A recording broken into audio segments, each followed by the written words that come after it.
हाय, good morning guys. मैं हूं परवेश सिसोदिया और सबसे पहले तो सॉरी कि यूट्यूब चैनल पे काफ़ी समय से नहीं आ पा रहा था। थोड़ा सा राइटिंग में बिज़ी था और थोड़ा सा पीटी भी था। और पीटी था मतलब अब तो पोस्टपोन होने का हो गया है, मैं वीडियो में बता चुका हूं।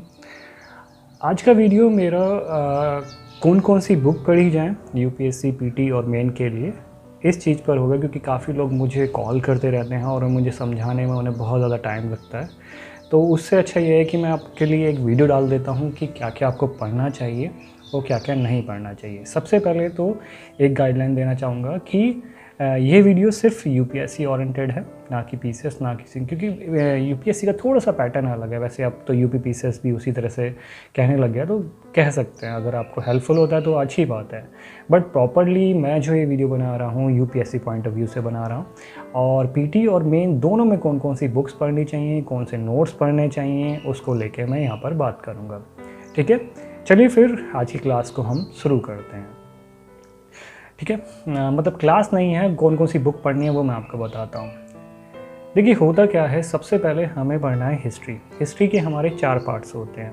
सबसे पहले प्राचीन होता है, मध्यकालीन होता है और आपका मॉडर्न होता है, आधुनिक होता है। 4th नंबर का आपका वर्ल्ड हिस्ट्री होता है। वर्ल्ड हिस्ट्री को अभी आप हाथ मत लगाइएगा, क्योंकि वो वर्ल्ड हिस्ट्री हमारे पीटी में नहीं आती और मेंस के समय आप उसको कर सकते हैं, इतना ज़्यादा बड़ा सिलेबस नहीं है उसके लिए। तो सबसे पहले मैं बात करता हूँ कि पीटी और मेन के दोनों के लिए काम था लगेगा। सबसे पहले मैं आपको एक जानकारी दूंगा कि जो हिस्ट्री है, हिस्ट्री का जो 70% जो क्वेश्चन आते हैं वो आपके मॉडर्न हिस्ट्री से आते हैं। तो मॉडर्न हिस्ट्री के लिए पहली बुक मैं बता रहा हूँ, विपिन चंद्रा या स्पेक्ट्रम की आधुनिक भारत आप ले सकते हैं। पतली वाली, मोटी वाली नहीं, पतली जो आती हैं वो बेटर रहेगा अगर आपका सब्जेक्ट नहीं है हिस्ट्री। तो मॉडर्न हिस्ट्री के लिए विपिन चंद्रा या स्पेक्ट्रम दोनों बुक अच्छी हैं। क्यों ऐसी बुक मैं बता रहा हूँ, क्योंकि ये दोनों बुकें आंसर राइटिंग ओरिएंटेड है, ना कि इन्फॉर्मेशन या तार्किक रूप से या फैक्ट वाइज इन्फॉर्मेशन। तो आपके लिए, क्योंकि हमारा ओरिएंटेड क्या है, mains oriented answer writing, how to write answer, how to take question about it. So that's why I am suggesting you कि first book is Vipin Chandra, पतले वाला जो होता है, and second book is Spectrum. Both are book is too good about to UPSC, PT and mains regarding, because they covering whole syllabus about to modern history। ठीक है, अब हम बात करते हैं कि वर्ल्ड हिस्ट्री के, क्योंकि वर्ल्ड हिस्ट्री हमारा जीएस जो फर्स्ट पेपर होता है, जीएस फर्स्ट जो पेपर है उसमें क्वेश्चन आते हैं वर्ल्ड हिस्ट्री के। तो वर्ल्ड हिस्ट्री के लिए अखिल सर के ले सकते हैं, या विजन के नोट्स भी मैंने पढ़े हैं, वो भी एक आंसर राइटिंग ओरिएंटेड हैं। तो मैं ज़्यादा प्रीफर करूँगा कि विजन के नोट्स या अखिल मूर्ति सर की, 2 चीज़ मैं आपको बता रहा हूँ। तो ये वर्ल्ड हिस्ट्री का होगा। तीसरा आता है कि लोग बड़े कंफ्यूज रहते हैं about to ancient and modern history को लेके। तो मैं आपको बता देता हूँ कि they are not in syllabus of main, because this portion cover by art and culture.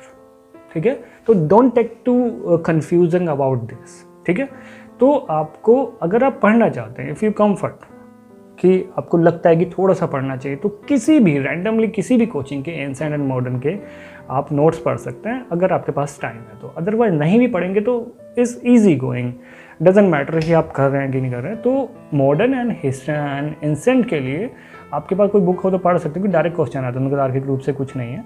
तो आर्ट एंड कल्चर के लिए, यानी कि आर्ट एंड कल्चर का मतलब क्या है, current, medieval India and ancient, ये तीनों के तीनों चीज़ें कवर अप होते हैं, आर्ट एंड कला एंड साहित्य।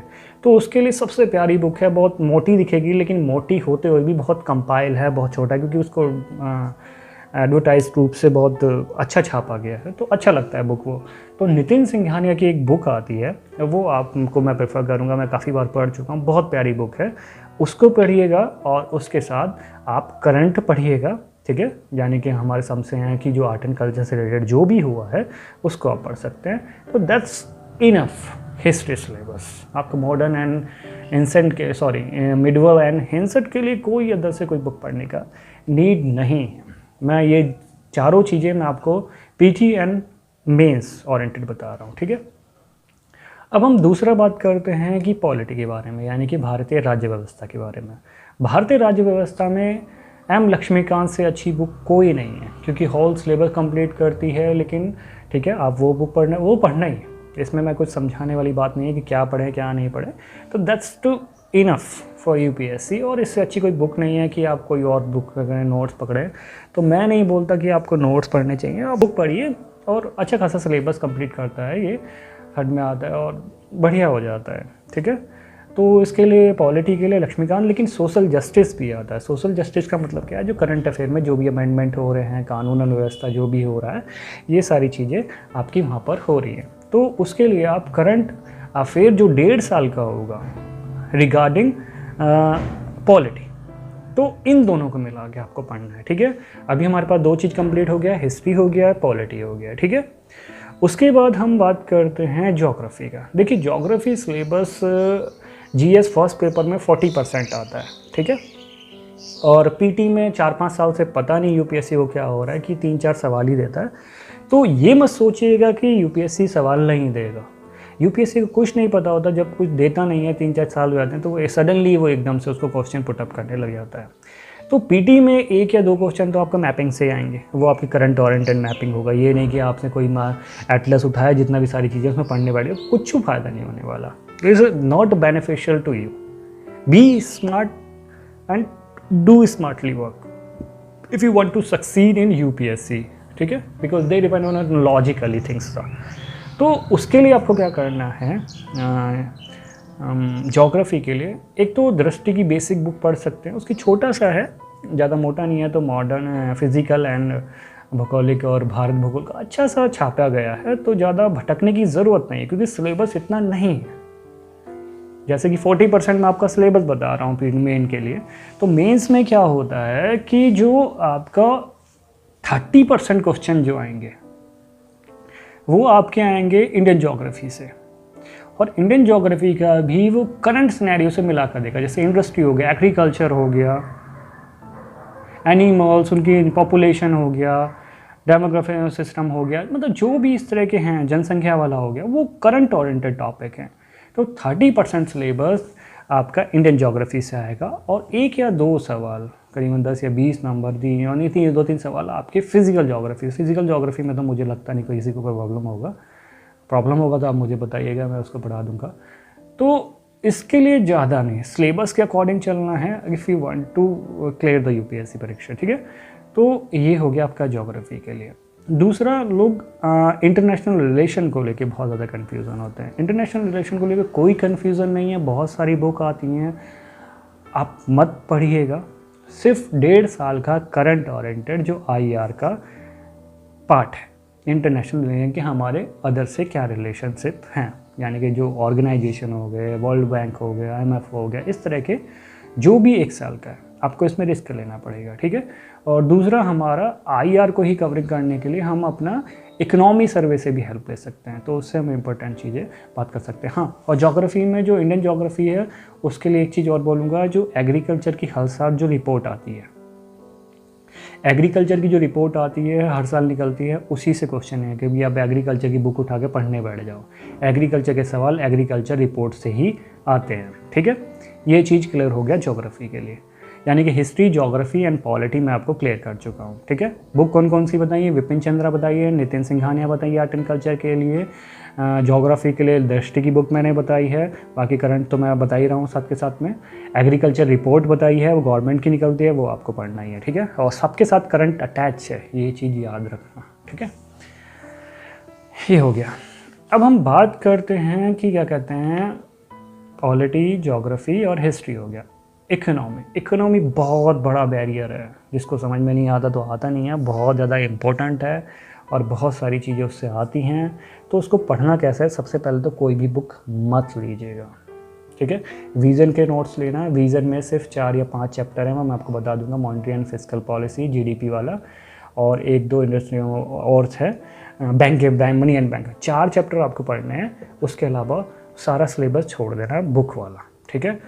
सारा का सारा आपको पढ़ना है इकोनॉमी सर्वे एंड बजट से, जो भी प्लान्स हुए हैं, इंडस्ट्री कहाँ पे, FDI आई है, क्या है, उसके हिसाब से आपको नोट्स बनाने हैं। If you get a good mark in economic subject, economic person, सबसे एडवांटेज बात क्या है कि इकोनॉमिक्स को 90% लोग अच्छा नहीं लिख पाते हैं। तो उससे अच्छा क्या है, अगर आपका ये होगा तो उसकी ड्राफ्टिंग बड़ा ईजी गोइंग होती है। अगर थोड़ा सा भी अच्छा लगेगा तो आप you get a good mark, और आपका टॉप आने के चांसेस बढ़ जाते हैं। कोई प्रॉब्लम होगा तो आप मुझे यूट्यूब चैनल पे कह रहे हैं, और प्लीज़ करके यार सब्सक्राइब कर दिया करो, वीडियो बहुत देखता हूँ। तो इकोनॉमिक्स के लिए विज़न के 4 चैप्टर मैंने बताए, सिर्फ 4 चैप्टर, ठीक है। और इकोनॉमी सर्वे वो कैसे पढ़ना है मैं उसकी वीडियो निकालूंगा, ठीक है। बजट, ठीक है, और एग्रीकल्चर रिपोर्ट इसमें हेल्पफुल होगा, ठीक है। और योजना का समरी मिल जाएगा आपको, वो आप पढ़ सकते हैं, ठीक है। योजना का समरी आपको मिल जाएगा, वो आप पढ़ सकते हैं, बेटर रहेगा।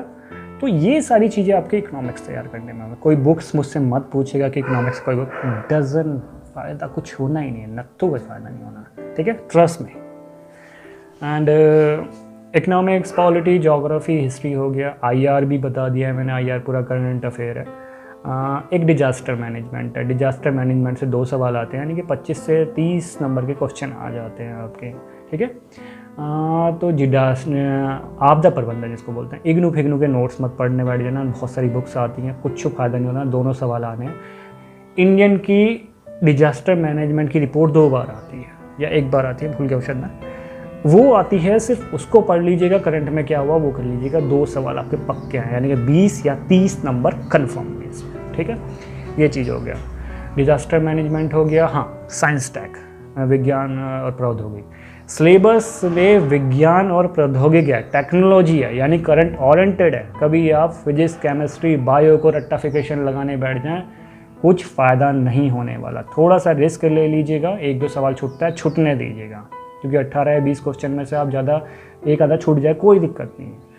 पूरा का पूरा सिलेबस प्रौद्योगिक पे आता है, जैसे डिफेंस आ जाएगा, सैटेलाइट्स, ये सब जो भी है, विशन, नासा जो भी कर रहा है, सॉरी इसरो जो भी कर रहा है, DRDO जो भी कर रहा है, इस तरह का जो करंट मोस्ट इम्पोर्टेंट है साइंस टेक, पूरा 90% करंट ओरिएंटेड ही है, ठीक है।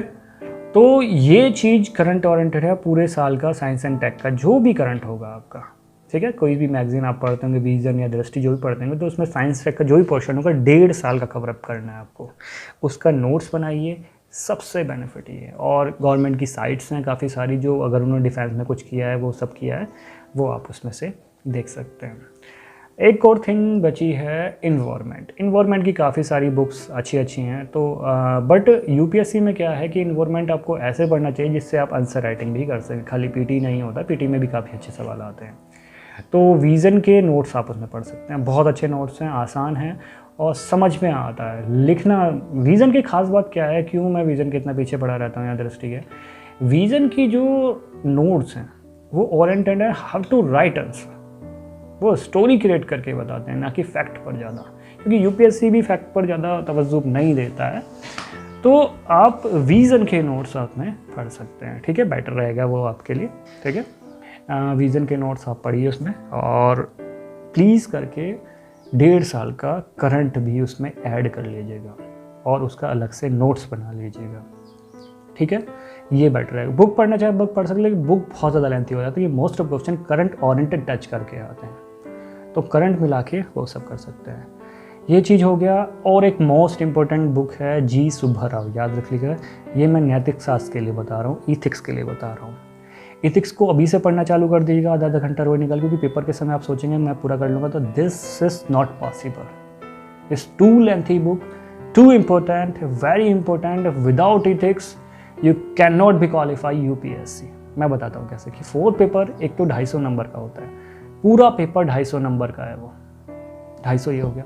दूसरा सोशल वर्क के चैप्टर उसमें है, जो फर्स्ट पेपर में भी आते हैं, सोशल वर्क भी कंप्लीट करके। एससी का जो एक एसए होता है 125 नंबर वाला, वो आपका कवर करेगा। और जो इंटरव्यू में क्वेश्चन पूछा था कि आप यूपी में IAS ऑफिसर केस स्टडी, ये सारा केस स्टडी उसमें, तो करीबन ये 400 से 450 का सिलेबस कम्पेयर करता है। G Subba Rao is a best book for my side, please take off this, क्योंकि बहुत अच्छी बुक है। और इसमें कोई भी प्रॉब्लम है, क्योंकि मैं फिनिश कर चुका हूँ, तो आप मुझे मैसेज कीजिए, बस लाइक और वीडियो को शेयर कीजिए। तो G Subba Rao is a best book, interview में भी हेल्पफुल करेगा आपका, ठीक है। और एक ऐसे भी आप ईजी उससे लिख पाएंगे, आई होप। और हाँ, पीटी के लिए विज़न के या कोई भी आपको जो अच्छा लगे, विज़न से वैसे सबसे ज़्यादा क्वेश्चन आते हैं, तो विज़न के आप टेस्ट सीरीज़ 35 या 36 आएंगी, उनको कीजिएगा। और मैं उनको तरीका बताता हूँ कैसे करना। आप सही गलत मत कीजिए, कि आपका जो भी सही भी हो रहा है उसके चारों ऑप्शन की डिटेलिंग भर दिए, तो उसको एक सिलेबस की तरह से फिनिश कीजिए, ये नहीं कि आपने 1 घंटे में टेस्ट सीरीज, कोई भी टेस्ट सीरीज़ 1 घंटे में ख़त्म नहीं होती, 3 से 4 घंटा लगेगा ही। तो टेस्ट सीरीज़ को अभी से करना स्टार्ट किया, बहुत ज़्यादा बेनिफिट होता है। करंट अफेयर अभी से ऐड कीजिए, और कुछ स्किप करना चाहते हैं तो कुछ मत करना, मतलब ज़्यादा ध्यान देना चाहते हैं तो हिस्ट्री पर, पॉलिटी पर और इन्वायरमेंट से पीटी में बहुत अच्छे क्वेश्चन पूछे जाते हैं, तो उन पर ध्यान रखना। कोई भी डाउट हो इसके अलावा आप मुझसे पूछ सकते हैं रिगार्डिंग मेन पीटी जो भी होगा। प्लीज़ करके ये वीडियो सभी को भेजिएगा। आप मेरी वीडियो देखते हैं बट लाइक नहीं करते, प्लीज़ करके आप सब्सक्राइब करें चैनल को, और क्योंकि प्लीज़ करके सब्सक्राइब करें। और अगर आपके लिए हेल्पफुल है तो प्लीज़ कमेंट में थैंक यू या यस कुछ भी करके और लाइक करके मेरा मनोबल बढ़ेगा। और आगे मैं इकोनॉमिक्स का या CSET अपना चैनल पर स्टार्ट करने की कोशिश करूँगा, क्योंकि अभी तो पेपर पोस्टपोन हुआ है तो थोड़ा सा टाइम रहेगा। तो आई होप कि आपके और भी कोई क्वेश्चन होंगे तो आप मुझसे पूछ सकते हैं, ठीक है। इकोनॉमी सर्वे कैसे पढ़ना है वो सब भी मैं बात करूँगा। चलिए फिर अपना ध्यान रखिएगा, और इस वीडियो को जितना हो सके शेयर कीजिएगा, लाइक कीजिएगा। चलिए फिर, लव यू ऑल, अपना ध्यान रखिएगा and do your best, take care, bye.